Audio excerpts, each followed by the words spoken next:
Silly girl. That's what my lawyer said after reading the papers my sister forged. I was halfway through my morning coffee in London when he told me the condo my grandmother left me was gone. Sold, signed, stolen. My sister had turned my inheritance into her own payday, and the proof was sitting right there in front of me. I didn't scream. I didn't even hang up. I just stared at the window, watching the rain slide down like it already knew what I was about to do next. Because if my sister thought I'd stay quiet overseas, she had no idea what silence can do. I used to think distance protected me from family drama, from their constant comparisons, from the quiet looks that said I'd never be enough. Living in London gave me space to breathe, to build something of my own. My sister Malene stayed behind in Florida, married well, became the perfect daughter everyone bragged about at church. Mom adored her for it. And me, I was the dreamer who left. But there was one person who never made me feel small, Grandma Evelyn. She was sunlight in a world of cold approval. Every summer, she'd brew lavender tea on her balcony overlooking Tampa Bay. The ceiling fan would hum while she told me stories about how she learned to start over after Grandpa died. "Don't let life make you small, Lizzie," she'd whisper, squeezing my hand. "You're meant to take up space." That condo wasn't just property. It was her legacy, a place soaked with her scent, her laughter, her love. When she passed, she left me the deed, handwritten and signed with her soft cursive. It was her way of saying, "I see you, even if no one else does." After the funeral, Malene handled everything: the flowers, the paperwork, the estate meetings. She looked so composed in her cream dress, greeting relatives like a hostess instead of a grieving granddaughter. I thought she was being responsible. Turns out she was rearranging more than roses. Mom used to sigh over the phone. "You should be more like your sister. She has her life together." I'd bite my tongue, sip my coffee, and let the comment slide. I learned early that fighting for fairness in our family was like yelling into a hurricane. So when my lawyer called that morning, when he said the condo had already been sold, I felt something inside me shift. The shock was cold, precise, almost surgical. For a moment, I imagined Malene signing the papers with that polished smile of hers, the one she wore when she wanted everyone to believe she knew best. I opened my laptop, scrolling through the photos on my phone until I found one of Grandma and me on that same balcony. Her hand rested on mine. The sunlight caught the silver watch she always wore. My throat tightened. That condo was more than walls and keys. It was proof that someone once believed I was enough. And now my sister had turned it into cash. The drizzle outside grew heavier, tapping against the window like a warning. I closed my eyes and whispered to no one, "Grandma, I'm sorry. I should have protected what you gave me." Then my phone buzzed again, a new email from my lawyer. Subject line, "Inconsistencies found." My heart stilled, because deep down I already knew who was behind them. Douglas's voice carried across the crackling line. "Elizabeth, there's something off about these documents," he said. "The notary stamps don't match and the signature looks rehearsed." I pushed my chair back, staring at the screen in disbelief. "Rehearsed?" I asked, though I already knew the answer. He hesitated, then exhaled. "Silly girl," he muttered softly, not at me, but at whoever thought they could get away with this. "Your sister must have forged it." Those two words, "silly girl," cut deeper than he meant them to. They stuck in my head, repeating themselves until the meaning twisted. To him, it was an observation. To me, it was a challenge. My sister thought I was too naive, too distant, too trusting to notice. Maybe I had been, but not anymore. I minimized the call and opened my email. There it was, the scanned copy of Grandma's will that Douglas had sent months ago. The signature on the estate transfer looked similar, but not identical. The loops were tighter, the pressure heavier. Malene always pressed too hard when she wrote. She liked leaving marks. Outside, the rain hadn't stopped. Drops slid down the window in crooked lines, blurring the city. I felt the same blur inside me, rage and disbelief folding into something sharper. Grandma had once said, "If someone steals from you, they're not taking what's yours, they're revealing who they are." Now I finally saw who Malene really was. Douglas cleared his throat on the line. "Listen, Elizabeth, don't confront her yet. If she altered legal records, we'll need proof. I'll start pulling the property logs and payment files. You just stay quiet for now." I nodded, even though he couldn't see me. "Okay," I said, my voice flat, controlled. "Just find out how deep it goes." After he hung up, silence filled the apartment, the kind that hums in your bones. I stared at my hands trembling slightly over the keyboard. It wasn't just about the condo. It was about every dinner table where Malene had outshone me, every eye roll when I mentioned art school, every time Mom said, "You're too emotional." Maybe I was, but emotion was what made me human, and this time it was going to make me dangerous. I spent the next few hours digging through old emails, Grandma's letters, the digital scans, even old photos of her handwriting. Every stroke, every loop became evidence. When I compared them side by side, there it was, the difference clear as daylight. The forged signature looked almost perfect. Almost. That almost would destroy her. By midnight, I was surrounded by papers and empty mugs. I sent Douglas the images and typed one final line before hitting send. She thought I wouldn't notice. She was wrong. My phone buzzed almost immediately, a notification from a blocked number. A text. "You've been asking questions." I froze.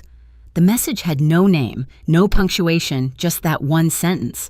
My breath caught, pulse pounding. I typed back, "Who is this?" No reply.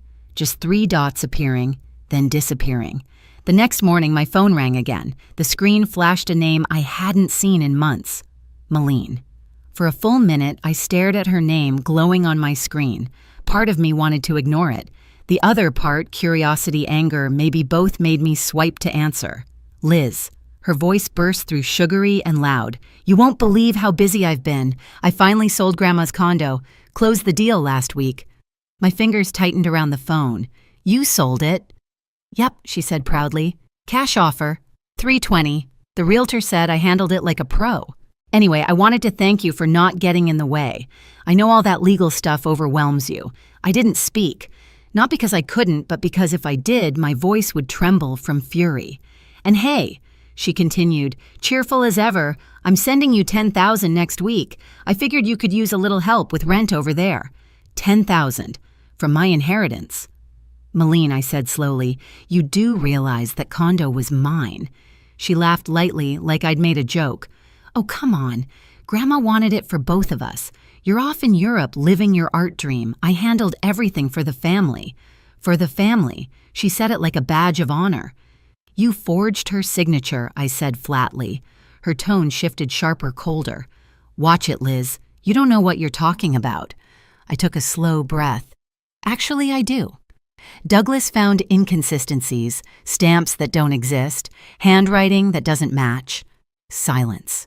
Then a forced laugh. "You're being dramatic again. Maybe that lawyer of yours wants more money. Don't embarrass yourself." She hung up before I could answer.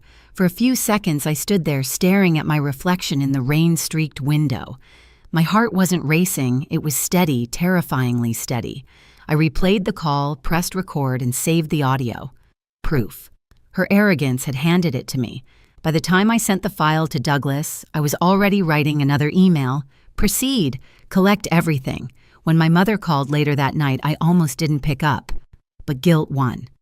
"Sweetheart," she said warmly, "I just spoke to Malene. She told me she sold Grandma's place. Such a relief to have that handled." "Handled?" I repeated, my voice trembling.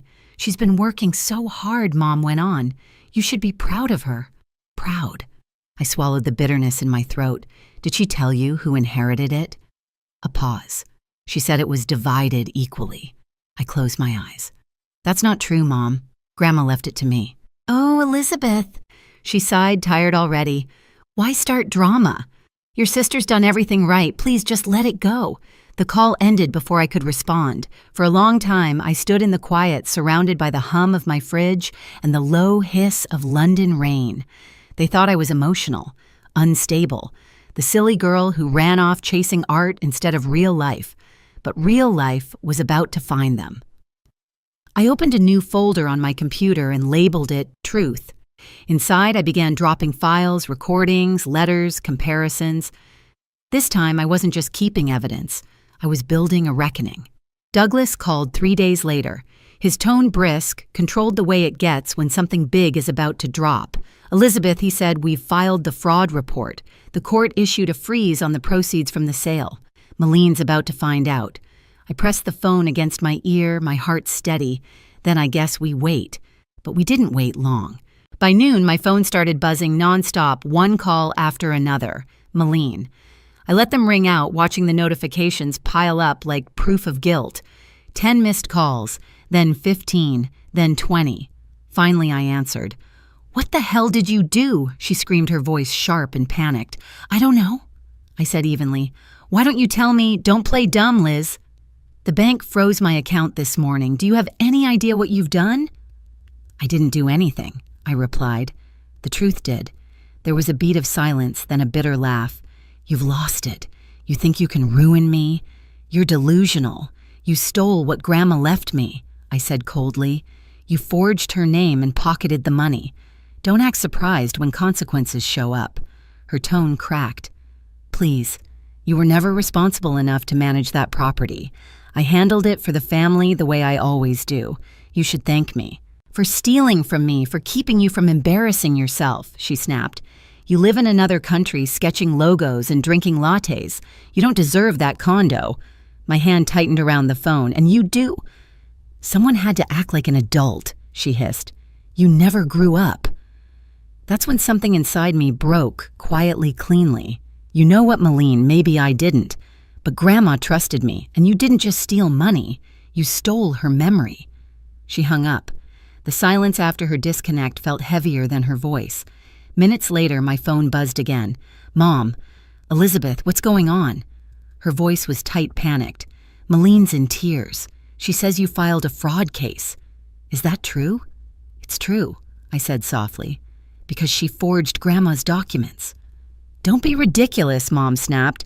"Your sister would never. She's been handling everything responsibly. You know how emotional you get." "Mom, this isn't emotion, it's evidence." Douglas verified the signatures. She admitted it on the phone. "You recorded your sister?" "Yes," I said the word slicing through the air. "Because no one ever believes me unless I prove it." A pause. Then the familiar sigh, the one that had followed me since childhood. "You used to be kind," she said finally. "I don't know what happened to you." The call ended, leaving me alone with the sound of rain and my reflection cold, unfamiliar, unflinching. For years, they had mistaken silence for weakness. Now silence was my weapon. 2 nights later, my phone lit up again. Unknown number. I almost ignored it until I saw the name attached. "Ethan Pierce, Malene's husband," I answered cautiously. "Ethan, hey, Elizabeth," he said quietly. His voice was tired, stripped of its usual politeness. "I hope I'm not crossing a line, but I think you deserve to know the truth." I stayed silent. "I didn't know what she'd done," he continued. "She told me you'd given up your claim. I didn't ask questions, but after everything blew up, the frozen account, the bank calls, I started checking things myself. And," he exhaled, "she forged it, Elizabeth.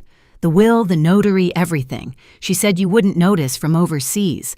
I confronted her yesterday. She broke down, said she deserved it more. She spent part of the money on a new house.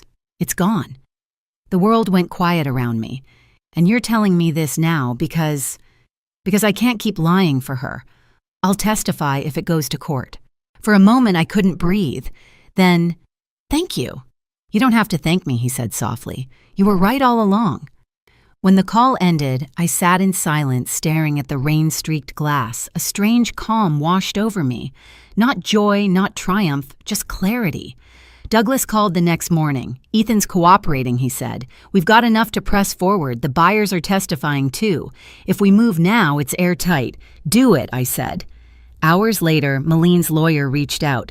They wanted to settle. "She's offering $150,000, Douglas explained, "if you drop the case and let the sale stand." I laughed bitter and low. "Half the value of what she stole." "No." "She's desperate," he said. "But if we go to trial, her side will claim Grandma wasn't of sound mind when she wrote the will. It'll be ugly." "I don't care," I said. "I'm done keeping peace at my own expense." He paused. "You sound just like your grandmother." That hurt in the best way possible. That night I couldn't sleep. I opened the last email Grandma had ever sent me. Her words glowed against the dark screen. If I ever leave you, it's not charity. It's a promise. A promise that you'll keep living boldly. That's when I knew what to do. The next morning, I told Douglas I'll settle, but on my terms. He raised an eyebrow. Which are 4 things I said. First, she writes a notarized apology admitting everything. Second, she repays every cent to the buyers from her own account. Third, she sends a letter to our parents explaining what she did. And fourth, she agrees legally to never contest another inheritance again. He blinked, then smiled slowly. Poetic, brutal. I'll draft it. By sunset, he called back. She agreed. What's she signing now? Her lawyer said she just wants it to end. When the PDF arrived, I opened it with shaking hands. The first page began, I'm Aline Pierce. Acknowledge that I falsified legal documents related to the estate of Evelyn Monroe. Her handwriting looked small, defeated. I read it twice, then forwarded it to Douglas with a single line, justice served. But victory didn't taste sweet. It tasted heavy, like rain-soaked air before a storm breaks. Because justice doesn't erase betrayal. It only proves you were right all along. 2 weeks later, Douglas called again. It's official. The property's back under your name. Funds released. Buyers reimbursed. I walked to the window looking out at the Thames, the morning sun spilling through the clouds. What will you do now? He asked. Sell it, I said quietly. Grandma didn't leave it for me to hold on. She left it for me to move forward. When the payment cleared, I stared at the balance, $350,000. But it wasn't the number that made me cry. It was what it represented belief. I quit my job 2 weeks later and opened my own studio, Evelyn Creative. 1 desk, 1 client, 1 dream that finally belonged to me. And for the first time in years, I didn't feel small. The condo sold faster than I expected. When the funds hit my account, I sat in the quiet of my apartment watching the numbers glow on the screen. Grandma had given me the courage to stand up for myself, and I finally had. A month later, a small package arrived from Florida Mom's handwriting on the box. Inside was Grandma's silver watch and a folded note. She would want you to have this. I turned the watch over, tracing the engraving on the back. The world is waiting. The ticking was faint, but steady, like a heartbeat that had traveled across time. Malene moved back near our parents, sold her new house at a loss, and filed for separation. I didn't hate her anymore. I just hoped she learned what Grandma taught me, that freedom and integrity are worth more than anything you can steal. One morning, sunlight spilled across my studio desk, warming the silver watch on my wrist. I smiled, whispering I made it, Grandma. Outside London buzzed new clients, new beginnings, a life that finally fit. If you've ever had to fight for what's right, tell me, was it worth it? Hit subscribe and share your story.